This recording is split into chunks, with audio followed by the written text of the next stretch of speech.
Hi, my name is John Bosworth. I'm a licensed mental health counselor in St. Petersburg, Florida. I'd like to talk about how to communicate feelings effectively with a spouse. Usually when we say we lack communication or we don't have communication or we're not communicating with our spouse, we're communicating, but what we're really doing is not communicating very effectively. What I found is some education helps people communicate a lot more effectively.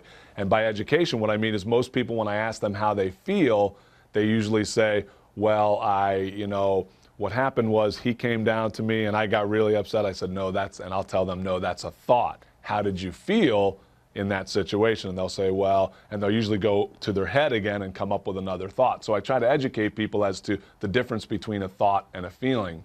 And a good way to look at that is a feeling usually is a one-word phrase, like I felt happy, sad, bored, frustrated. So usually one word will clue you into a feeling instead of a thought. Thought is usually kind of a litany of words that you had about that feeling or about the situation.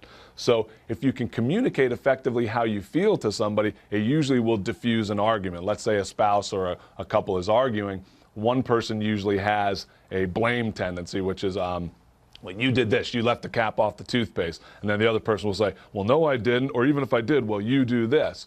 So one way that we can kind of diffuse that and that we can make a little bit of headway in communicating better is to, instead of saying, well, you left the toothpaste off or you did this, you could say, hey, honey, I feel frustrated when you keep leaving the cap off the toothpaste. We're using kind of a simple example, but it's an easy way to see it. I feel frustrated when you leave the cap off the toothpaste because it might get all over, it might roll off, and toothpaste might be all over.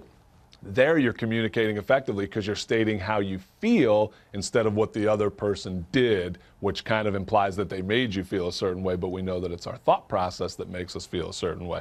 So in communicating effectively, show empathy and reflective listening to the person that you're interacting with, and then use effective I statements to tell the person how you feel. A person becomes a lot less defensive when you tell them how you feel instead of what they did wrong to, quote, make you feel a certain way.